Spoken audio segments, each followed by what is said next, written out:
works budget, which makes it unconstitutional. So that will be raised also. And may laking question, bakit binawasan yung or tinanggal yung budget ng PhilHealth? The health advocates, health sector, maraming doctors are questioning bakit tinanggal yung 74 billion doon. The 74 billion there is intended... Usaping PhilHealth po tayo, magre-react lang ako dito. Oy! Senador Grace po! Senador, pagkatawag mo nga si Senador Grace po! Sabi daw niya, bibigyan niya ng lesson yung PhilHealth. Dahil daw may pera, hindi ginagastos, kailangan magkaroon ng lesson. Kailangan parusahan yung PhilHealth. Ganon. Di ba, unconstitutional yan, Grace po. Ano nga, sabi ng nanay mo, ang kapatid ng sinungaling ay ano, magnanakaw. Di ba, saan nyo nilagay yung ano, yung syntax kung ganon? Tanong lang. Di ba, ang author nun, si Congressman Ungab. Ngayon, mga ka-reaction, ito pong si Grace po talagang napakagaling po, ano? Isa po siyang proponent para i-zero ang budget ng PhilHealth. Magaling talagang itong si Grace po. Wala pa, pinatawag nyo na. Grabe ka. Intended for the indirect beneficiaries of the PhilHealth. Kasi yung iba naman, yung direct, ay meron naman yun silang, nagbabayad sila ng premium, deduction yun sa salaries. Yung indirect beneficiaries, binabayaran natin yun, galing yan sa syntax law. Yung sinasabi ni Sec Wendell na may mga automatic appropriations, meron tayong tinatawag na earmark funds.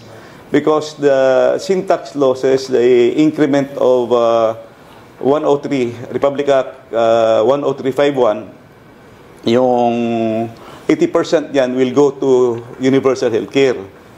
So universal healthcare, that will be the insurance coverage of the indirect beneficiaries. More or less, ang figures na kita ko that time was, they were 25 million indirect beneficiaries. Yun yung mga senior citizens, mga 4-piece beneficiaries, yung mga PWDs. So, saan ngayon kukuha ng pambayad ng premium nila for PhilHealth? Saka, when you talk of economic development, isama mo talaga yung health sector. Kasi kailangan mo ng mga malulusog na Pilipino for us to develop. Second question, actually binawasan yung budget ng 4-piece. Binawasan nila ng 50 billion. Alright, reaction TV Basic. Babalik po, reaction. Hayan po mga ka-reaction, nakikita po ninyo si Dan Fernandez. Nagdra-drive po siya ng ano, nagdadrive po siya ng electric vehicle. Diba, yan o, nangangampanya siya, ang nagdadrive po niya electric vehicle. Di po kapani-paniwala yan sa yaman ni Dan Fernandez po ngayon. Napakayaman po niya ngayon yan, no? Ayan o, nagano siya, nagdadrive siya of electric vehicle, mga pakulo niya o. Papatok kaya to sa mga tao sa Laguna, yan o, ayan o. O, ayan po o, diba? Galing yan o, meron pa po tayong malupit na picture niya o. Mga taga Laguna o, free ano to, free po tong vlog na to para kay Dan Fernandez o. O, yan pa o, umingi yata siya ng boto. O, diba, ang galing niya mga kampanya. O, yan pa o, yung trompa o, yan o, diba, diba? Diba, sino ba yung sakay niya sa likod? Si Ivana Alawi ba yan? Yung hindi, kala ko si Ivana Alawi. Diba, kala ko si Ivana Alawi, sorry naman no, yan o. Meron pa siyang malupit na picture dito mga ka-reaction ha. O, yan o, pati, lahat gagawin po. Lahat gagawin ni Dan Fernandez magsimula sa driver ng trike, ng electric trike. Diyan naman, naging barbero siya, mga ka-reaction, oh. Akala siguro niya ito, pelikula yan, oh. Inaayitan niya yung ulo ng bata, oh. Diba? Dan Fernandez naman, ano nangyayari, ha? Oh, yan pa, oh. Grabe talaga naman, oh. Oh, pinaliguan pa yung mata. Baka akala mo, Dan Fernandez, nasa pelikula ka, ST tayo dyan. Ang kapartner mo, yung matandang lalaki, gano'n. Ba, namimiss yata niya yung yung naliligong babae sa poso na inaano po niya, pinapaliguan. Ngayon, nakita niya yung matandang lalaki. Oh, pinagtsagaan na lang niya, di ba? Grabe naman yan, na para manalong lang ng gobernador.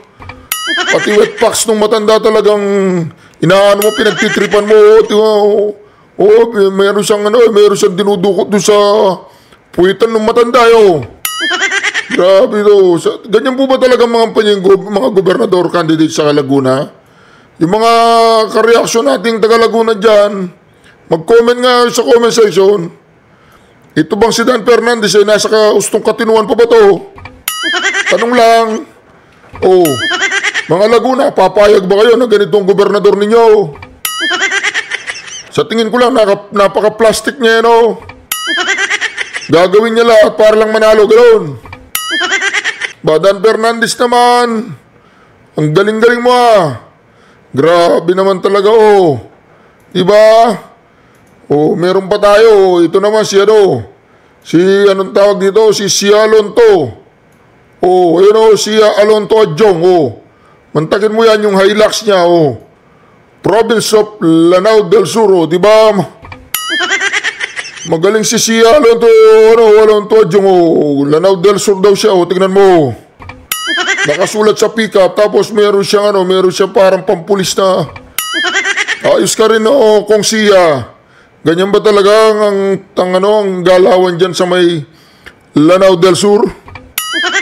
Diba? Magagaling yung mga tuwad ko mo. Pag nangampanya talaga sila, talagang gagawin nila lahat. Sabi nga, manalo lang. Wala nang delikadesa. Hindi na po dito pinag-uusapan ang delikadesa. Ang pinag-uusapan dito, basta't manalo, gagawin ng lahat. Di po ba mga kareaksyon? Ngayon, tuloy po natin ang ating pinag-uusapan patungkol po dito sa bicameral committee report. Kailangan maipaliwanag po ng maayos ni Congressman Ungab kung talaga bang siya ay nag-imbento lang ng mga sinasabi niya. Kung inimbento lang niya yung expose niya. Kasi sabi po ni Trililing ay imbento lang daw. Wala daw katotohanan lahat yan, imbento lang. Tignan po niyo yung sinabi ni Trililing ayan dito nangangampanya si Trililing. We are inviting everyone to join the multi-sectoral rally para sa impeachment ni Sara on January 31, 9 a.m. at the People Power Monument. Panimula pa lang ito. Let our voices be heard. Magaling ka, Trillanes di ba magaling si Trillanes? Ito pa magaling talaga si Trillanes. Asan ba yung isa? Ito ba yun?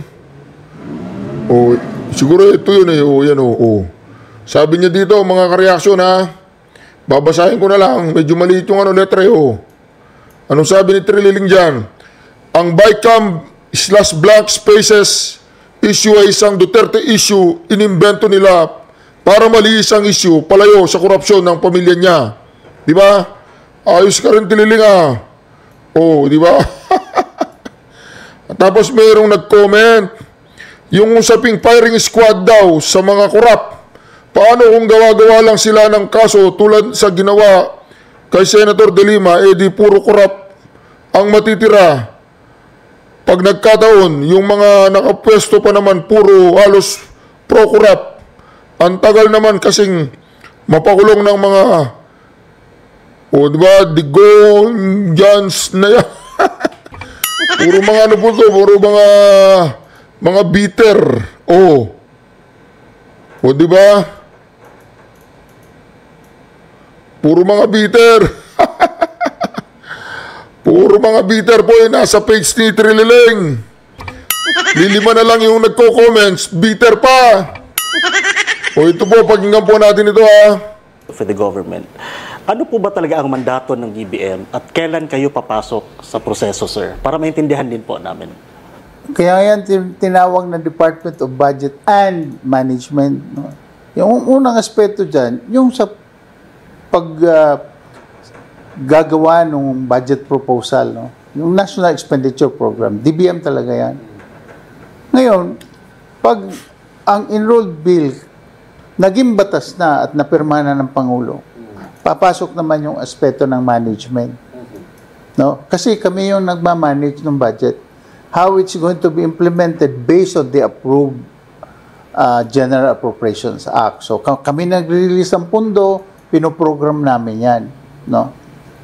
Subalit sa aspeto ng paggawa naman ng batas, except for the budget hearing proper of the various departments and agencies, pagka po dumaan na sa proseso ng legislatura yan, kanila po talaga yan. Wala pong involvement ang DBM yan. Unless ipatawag sila at any given time. But otherwise, it's really just a pure legislative act. Kaya nga, siguro yung pagkabasa ko rin na sinasabi na dahil sa maraming detalye, it has become the practice of the BICAM.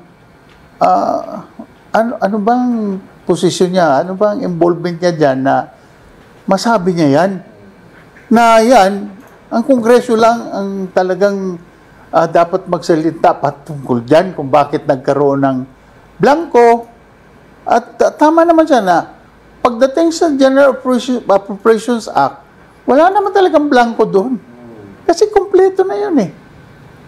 Pero kung balikan natin kung paano nag-evolve yung General Appropriations Act, doon lumalabas yung issue. At ito nga, nandun sa Bicameral Conference Committee report. Na yun ang gusto nating malaman ng taong bayan. Kasi pera ng taong bayan yung naka-involve dyan eh.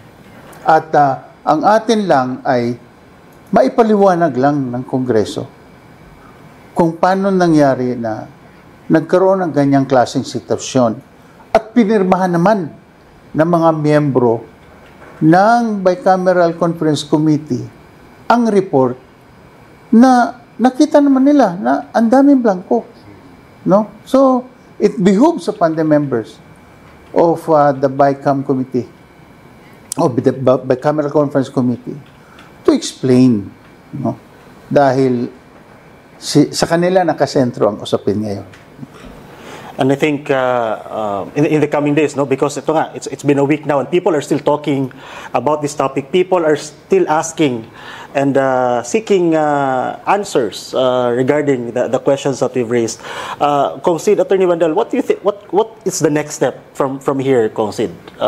What do we intend to do? The president last week, former President Rody Duterte mentioned about you taking this into the Supreme Court or ano po ba ang magiging next step nyo nito, Kongsid? Yes, after the long discussions at wala na tayong magawa kasi aprobado na yung budget saka pirmado na nung presidente. So the next step, and that's the only step we can go to the Supreme Court. Go to the Supreme Court and challenge the validity and the constitutionality of the budget. And perhaps high time for us to, kaya nga i-present natin ito sa taong bayan for them to discuss also. Because it's our taxpayers' money. Every day, nagbabayad na ng VAT. Bawat kilos natin, pag sakay natin ng sasakyan, pagbuhos ng gasolina, pagbili ng asukal, punta ka sa grocery, punta ka sa restaurant, kada kilos mo, magbabayad ka ng VAT. So, it behooves upon us to know. It is our right to know kung ano ba talaga nangyari. You know, since time immemorial, the truth will out as it always will. Lalabas talaga. Lalabas ang katotohanan. Kita naman sa Bicameral Conference Committee report na blanco. So, maybe one next move is to go to the Supreme Court and really file the necessary petition to request the court to declare the GAA because we will present, of course, the facts na una-una, balikan natin yung first na issue na lumabas, yung constitutionality ng buong budget, because the Constitution is very clear. Alam na alam ni Sec Wendell ito na dapat the highest budget is the education sector. Doon ka mag-allocate ng highest budget. Now, babalikan natin yung budget when presented last July 29 to the House of Representatives. Meron tayong BESF, merong isang page doon na nakasulat kung ano ang education sector. Ang total, 799 million pesos is the biggest allocation. Sinabi rin during the kung babasahin mo yung President's message, nakasulat din, the number one expenditure in terms of appropriation, the highest will go to the education sector, 799 billion. So, nag-match, no? Nagtali. Number 2 is the DPWH, 700 billion. So, nakasulat din sa President message. At sa BASF, yung number 2 yung DPWH na budget. Okay, sa sinabi ko na kanina, yung proseso, first reading, second reading sa lower house, first reading, second reading sa upper house. Yung resulta ng dalawa, i-reconcile mo through Bicameral Conference Committee. Yung output ng Bicameral Conference Committee is clear na binawasan nila ng 31 billion yung 799 billion ng education sector. At dinagdagan ng 288 billion yung DPWH. So 1.1 trillion ng DPWH overtaken talaga. Kahit idagdag mo pa yung mga dinagdag nila, which I think nag-imbento na yon kasi nandoon sa BASF at saka nandoon sa President's message yung yung pag-submit, sinabi na doon na yung totals na doon na. So, dapat yung plus minus mo doon na sa BICAM. At saka yung dinagdag nila na convergence projects, DPWH talaga yan. Alam ni Wendell yan. Yung hindi lang convergence projects, yung dinagdag nila yung salary differential. Siyempre, mas malaki yung salary differential for the teachers kasi malaki yung teaching force compared to the DPWH employees. However, since time immemorial, pagpasok ko pa sa Kongreso, nandyan yan sa MPBF. MPBF talaga yan. Paano mo ipasok sa education sector, idagdagan. So, kahit anong engineering pa or re-engineering yung gagawin mo, mataas na talaga itong 2025. Mas mataas ang public works budget, which makes it unconstitutional. So, that will be raised also. And may laking question, bakit binawasan yung or tinanggal yung budget ng PhilHealth? The health advocates, health sector, maraming doctors are questioning bakit tinanggal yung 74 billion doon. The 74 billion there is intended. Usaping PhilHealth po tayo, magre-react lang ako dito. Senator Grace po. Senator, pagkatawag mo nga si Senator Grace po. Sabi daw niya, bibigyan niya ng lesson yung PhilHealth. Dahil daw may pera, hindi ginagastos, kailangan magkaroon ng lesson. Kailangan parusahan yung PhilHealth. Ganon. Di ba, unconstitutional yan, Grace po.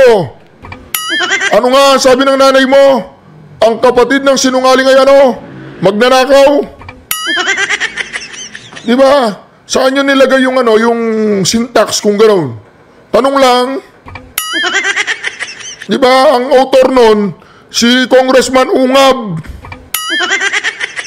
Ngayon, mga ka-reaction, ito pong si Grace po talagang napakagaling po, Isa po siyang proponent para i-zero ang budget ng PhilHealth. Magaling talagang itong si Grace po. Wala pa, pinatawag nyo na. Grabe ka. For the indirect beneficiaries of the PhilHealth. Kasi yung Yung iba naman, yung direct, ay meron naman yun silang, nagbabayad sila ng premium, deduction yun sa salaries. Yung indirect beneficiaries, binabayaran natin yun, galing yan sa sin tax law. Yung sinasabi ni Sec Wendell na may mga automatic appropriations, meron tayong tinatawag na earmark funds. Because the sin tax law says the increment of 103, Republic Act 10351, yung 80% yan will go to universal healthcare. So universal healthcare, that will be the insurance coverage of the indirect beneficiaries. More or less, ang figures na kita ko that time was, they were 25 million indirect beneficiaries. Yun yung mga senior citizens, mga 4-piece beneficiaries, yung mga PWDs. So, saan ngayon kukuha ng pambayad ng premium nila for PhilHealth? Saka, when you talk of economic development, isama mo talaga yung health sector eh. Kasi kailangan mo ng mga malulusog na Pilipino for us to develop. Second question, actually binawasan yung budget ng 4-piece. Binawasan nila ng 50 billion. Hindi mo ba alam na, or hindi nyo ba alam na yung 4-piece is a poverty reduction program of the government? May target tayo niyan na kung pwede, pagdating ng 2028, single digit na lang yung ating poverty rate. Between 8 to 9%. No, paano mo na ma-reach yun? Kasi tinanggal mo na yung PhilHealth mo. Tinanggalan mo yung PhilHealth. Tinanggalan mo yung 4-piece. Yung 4-piece kasi, it's really was designed to address poverty. Kaya nga meron yang conditional cash transfer eh. May obligasyon yung makakatanggap, papaaralin yung mga anak, pupunta ka sa health center, then may PhilHealth coverage ka. To address development, gusto natin maging aakyat pa yung ating growth ng Pilipinas. Kailangan mo talagang increase the GDP, at the same time, address mo talaga yung poverty. So, saan pumunta? Iyon ang tanong. So, it went to mostly 288 billion went to sa BICAM pa lang ha, hindi kasama yung budget sa NEP at saka yung sa kwan. Sa NEP yung infra budget tinagdagan ng 288. I don't know kung i-consider ba nila yung absorptive capacity saka kaya ba ma-implement lahat ng DPWH yan. So there are really a lot of issues in this budget na dapat iakyat talaga sa Korte Suprema. Not only to the Supreme Court, but to the bar of public opinion, because it's very important that the people should know. Pera ng taong bayan yan, that's taxpayers' money. The people should know. They have the right to know. We have the right to know. Kung you've mentioned ito nga, the education must have the highest budget. Dapat.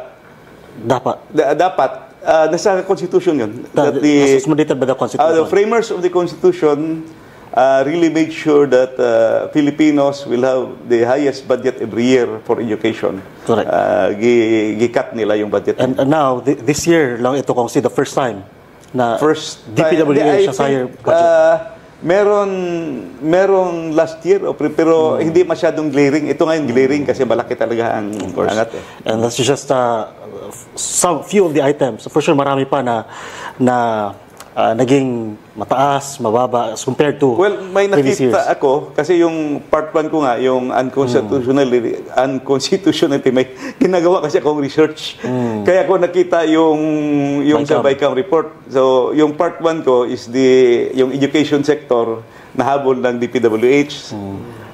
Yung second part ko, yun, ginawa ko na yung kasi nung nire-research ko yung education sector at saka DPWH, nakita ko na yung work back ko, patras ako, I tried to work back, hinanap ko na yung, sabi ko, dapat makita kayong BICAM report.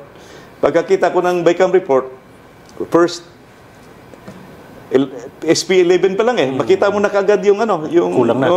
siguro yung yung BICA members kung they tried to open pa more pages sa SP11, makita mo na yung mga blanks doon.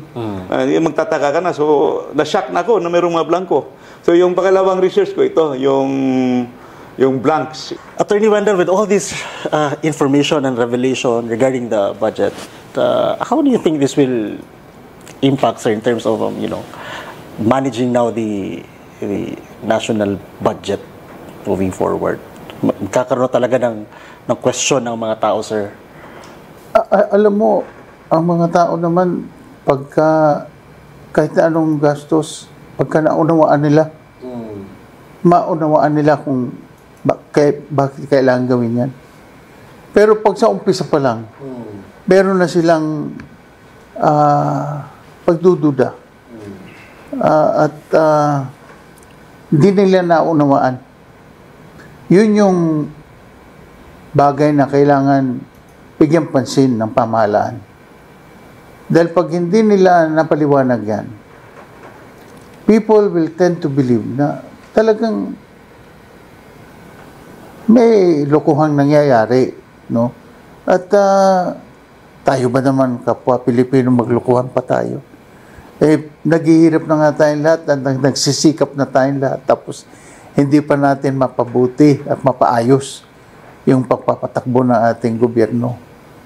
So these are questions that I hope those in power will find time to really explain to the people. Dahil pagka naman naunawaan ng taong bayan yan, sige. Kasi ang Pilipino talaga mapagparaya, sobrang matiisin. Kahit na kung ano na yung ginagawa sa kanila, ay hanggat maaari ay sana maayos na lang. Mga ganun ba? And here comes the raging issue that really needs clear answer from the government.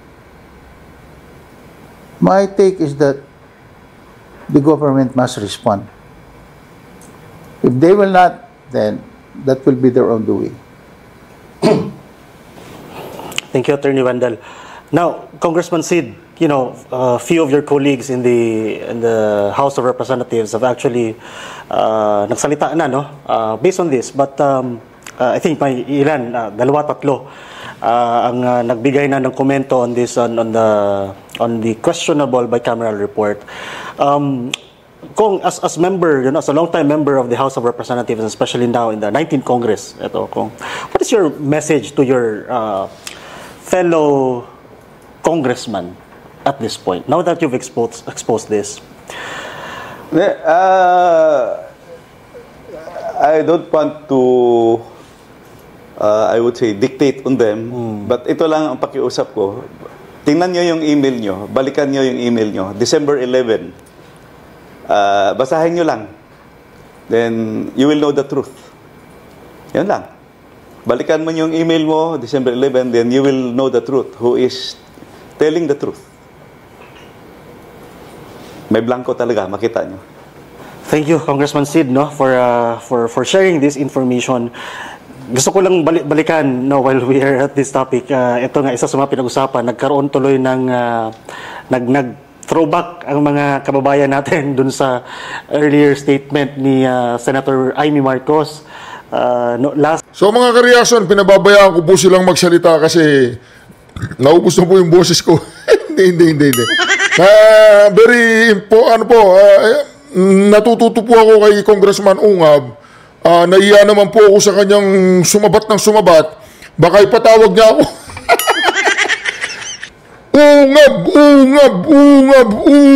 Ungab.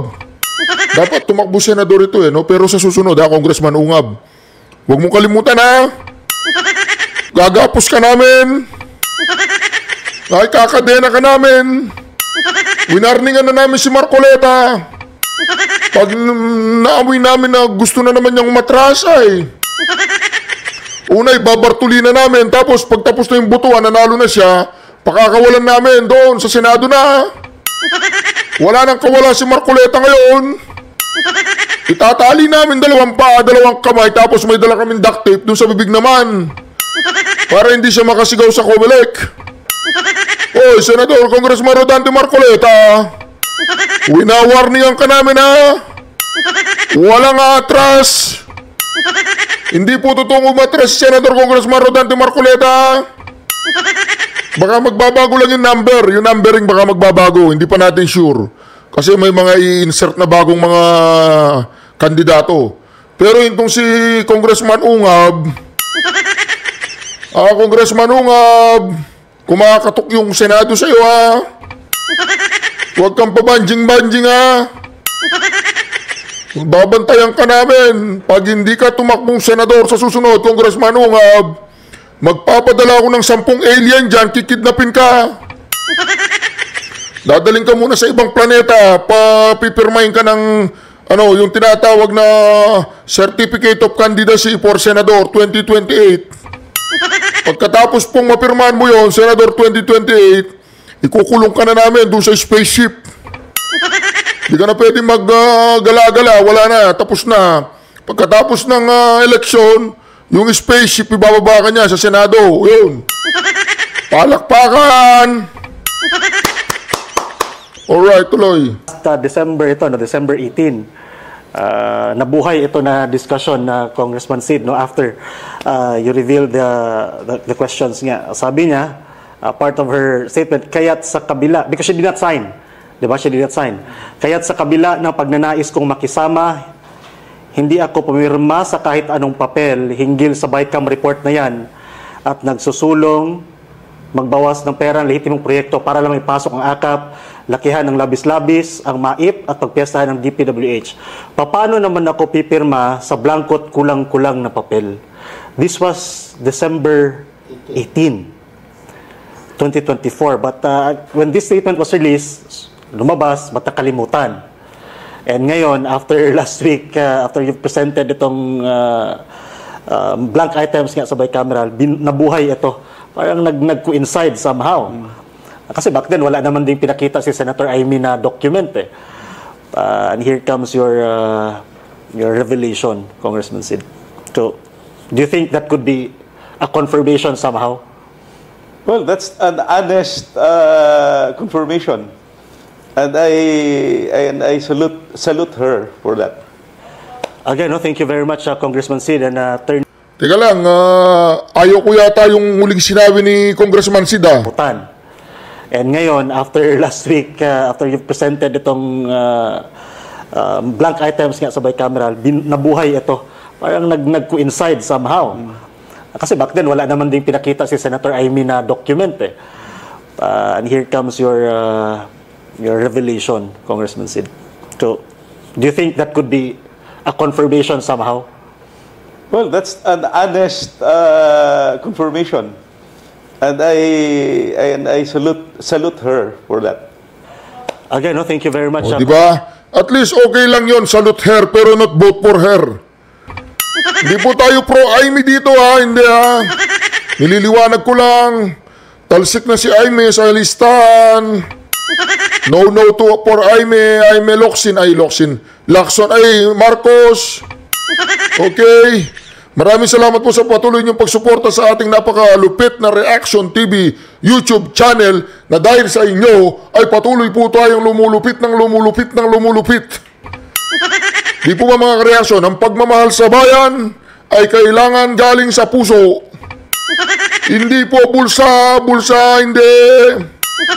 Hindi bulsa-bulsa ang pagmamahal sa bayan. Di po ba mga kareaksyon, maraming salamat sa inyong pagsama sa akin sa reaction video na ito. At wag po ninyong kalimutang mag-subscribe. Ayan po mga kareaksyon, oh.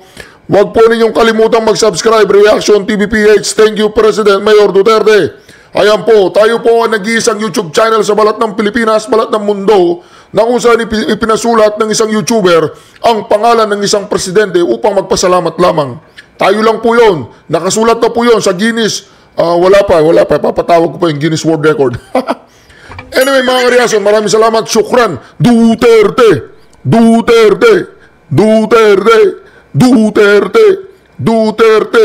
God bless you all. Alright. Reaction TV Base nagbabalik. Reaction. Hindi, babay na po. Babay na.